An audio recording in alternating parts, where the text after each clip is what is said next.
Yung para pag-usapan tayo, oy, ang buti-buti mo. For us to feel good, ay, nakagawa ako ng mabuti. Ang Diyos ay natutuwa sa akin. To the extent na gumagawa tayo ng mabuti dahil natatakot tayo mapunta ng impyerno at gustong-gusto nating mapunta ng langit. It is not enough for us to do good things. Araw-araw tayong magpatawad kahit sa mga taong hindi pa humihingi sa atin ng tawad.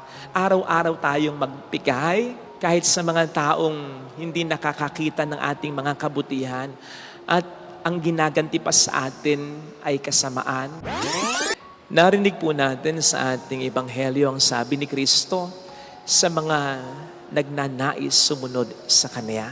Ang sabi niya, dapat nitong limutin ng ukol sa kanyang sarili at magbuhat ng kanyang krus. Meron po tayong ekspresyon o kasabihan, sa taong may gusto, maraming paraan. Sa taong ayaw, maraming dahilan. So dito po ay maliwanag na sinasabi ng ating Panginoon sa atin na sa mga taong gustong sumunod sa Kanya, wala nang marami pang paraan, kundi yung ginawa niya. Kaya't ang sundan siya ay yung sundin, gayahin yung ginawa niya. Kung papaanong nilimot niya ang ukol sa kanyang sarili at nagbuhat ng krus. Yun lamang ang tanging paraan ng pagsunod kay Jesus. Wala nang iba. Aminin po natin na marami tayong mga paraan ng pagsunod kay Jesus. Nandyan basically ang pagdarasal, pag-isimba, paggawa ng mabuti, pag-iwas sa tukso at marami pang iba, which are all indeed very good. Pero kung ang lahat ng ito, kahit ang ating paggawa ng mabuti, ay hindi produkto ng totoong paglimot natin sa ating sarili at pagbuhat ng ating krus, hindi rin ito mahalaga kay Kristo. And so, the Lord is somehow telling us right now that it is not enough for us to do good things. We should also ask, are we really doing these good deeds, these good things, in the manner Christ wants us to do these things? With the right motivation, with the right disposition. Tandaan po natin na mga Pariseo, mga Eskriba, ay gumagawa rin ng maraming mabuti during His time, Jesus' time. Pero ang lahat ng mabuting ito ay walang halaga sa kanyang mga mata. That is why ang paalala niya para sa ating lahat, di ba? If your holiness will not surpass the holiness of the Pharisees, you will not enter the kingdom of God. Kanino po ba patama yan? Sa mga walang ginagawang mabuti? Siyempre, sa mga may ginagawang mabuti, warning sa atin yan. Sa mga nagdarasal, sa mga nagsisimba, sa mga gumagawa ng mabuti at umiiwas sa tukso. Dapat gawin natin ang lahat ng ito. Hindi sa paraan kung paano ito ginawa ng mga Pariseo. Dapat with the right disposition, with the right motivation. Ang right disposition, ang right motivation ay ang gawin natin ng lahat ng ito dahil mahal natin si Kristo. Kasi po pwede talaga tayong gumawa ng mabuti para pa rin sa ating sarili. Yung para pag-usapan tayo, oy, ang buti-buti mo, ang buti-buti niyan. For us to feel good, para mabuti yung pakiramdam natin, ay, nakagawa ako ng mabuti. Ang Diyos ay natutuwa sa akin, something like that. To the extent na gumagawa tayo ng mabuti dahil natatakot tayo mapunta ng impyerno at gustong-gusto nating mapunta ng langit, wala naman pong masama. Pero dapat i-level up natin yon. Sabi nga po, sa act of contrition, nagkukumpisal tayo, nagsisisi tayo sa ating mga kasalanan, not just because we fear the pains of hell. Diba? And not just because we want to go to heaven, but most of all, I offended you, my God, who are all good and deserving of all my love. Dapat yun ang disposition natin, ang motivasyon natin, ang sinisigaw ng puso natin sa tuwing tayo gumagawa ng mabuti at umiiwas sa tukso. Dahil mahal natin ang Diyos. Yun yung authentic na paggawa ng mabuti.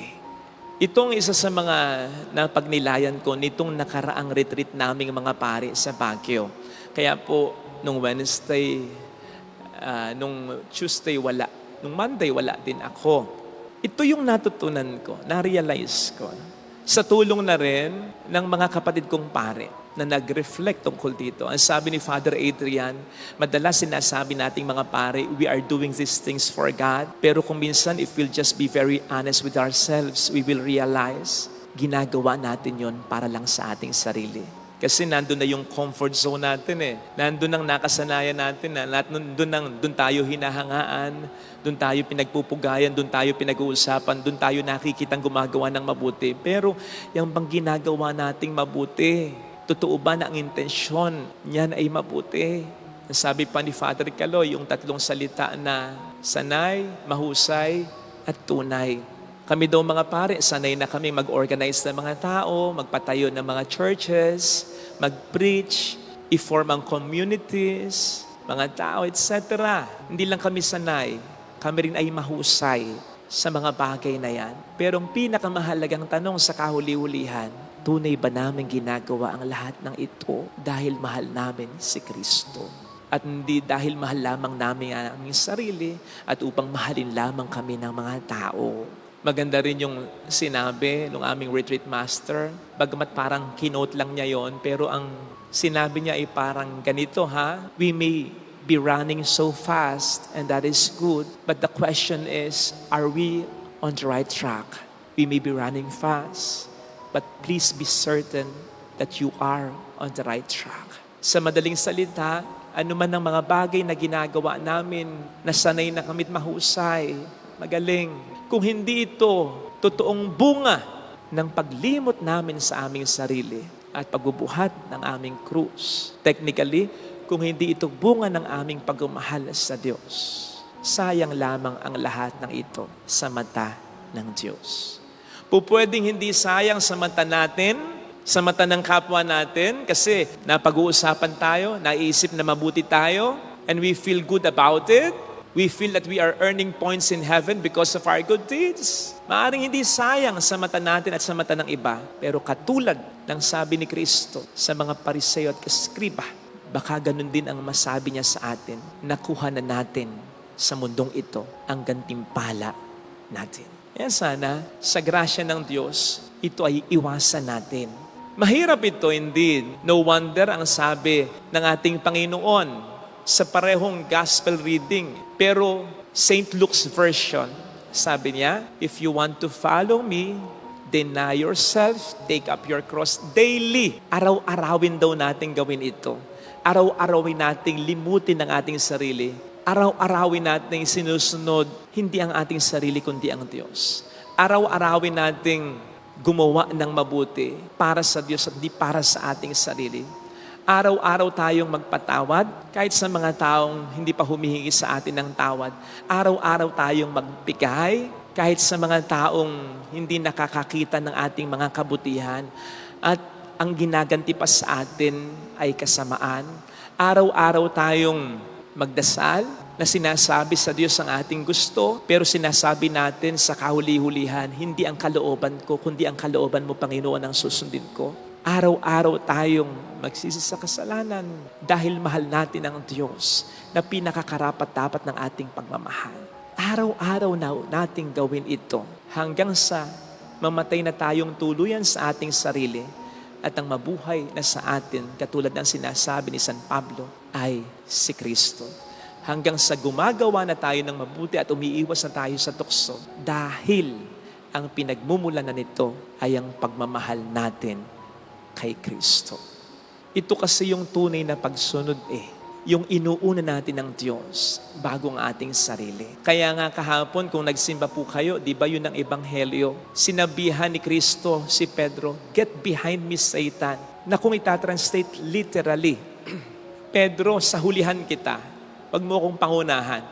Ako ang dapat nang manguna, susunod ka lang. Ito sana ang ipagdasal nating biyaya ngayon sa ating banal na pagdiring upang ang ating mga paggawa ng mabuti ay maging tunay nating pagsunod kay Jesus upang magkaroon ito ng kabuluhan at hindi masayang. Amen. Lagay natin ang ating kanang kamay sa tapat ng ating puso.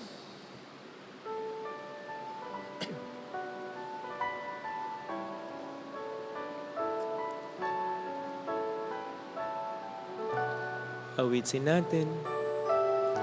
Alam kong may magagawa ang Diyos.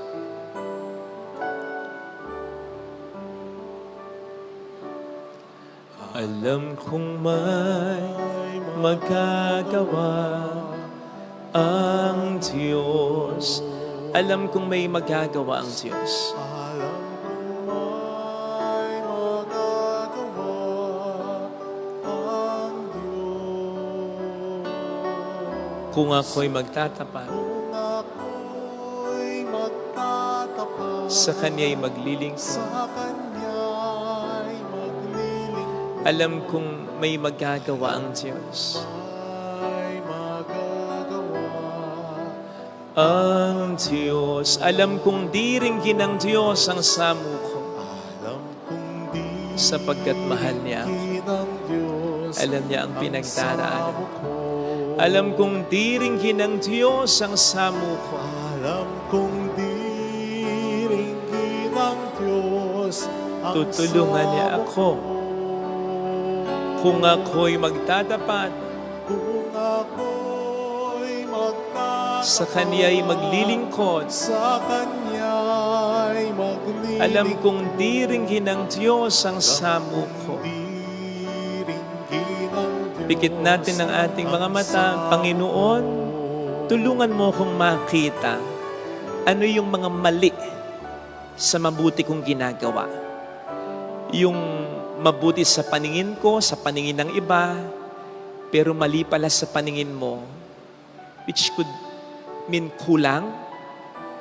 Kaya ang sabi mo, dapat dagdagan ko pa yung pasensya ko, dagdagan ko pa yung kababaang loob ko, dagdagan ko pa yung pagmamahal ko, dagdagan ko pa yung pagbibigay ko, dagdagan ko pa yung pagiging malawak ng pag-iisip ko, dagdagan ko pa yung pagmamahal ko sa iyo.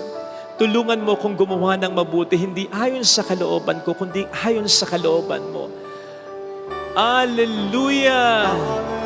Kung minsan kasi natatakot na akong magbigay, nagsasawa na akong umunawa, nahihirapan na akong magmahal, kaya nagiging bukang bibig ko na o kahit sa isip ko lang, hanggang dito na lang ako. Kung ayaw mo, wag mo. Wag sana akong magkaganito. Let me grow, Panginoon. Help me grow. Tulungan mo kung makita ano pa ang dapat na idagdag ko sa mga mabuti ng ginagawa ko. Tulungan mo kung gumawa ng mabuti ayon sa kalooban. Mayroong magandang nangyayari sa iyo. Do it not your way, but God's way. Sinasabi niya magpatawad ka pa. Sinasabi niya na kahit tama ka, umunawa ka pa. Hindi sa puntong kukonsintihin mo yung kasalanan niya, yung immaturity niya, yung kayabangan niya, yung kawalan niya ng utang na loob, pero sa punto na palulutangin mo pa rin yung kabutihan na hindi mo gagantihan ng kasamaan ng kasalanan. Papuri sa Ama at sa Anak sa Espiritu Santo. Kapara noong unang-una, ngayon at magpakailanman at magpasawalang hanggang amin.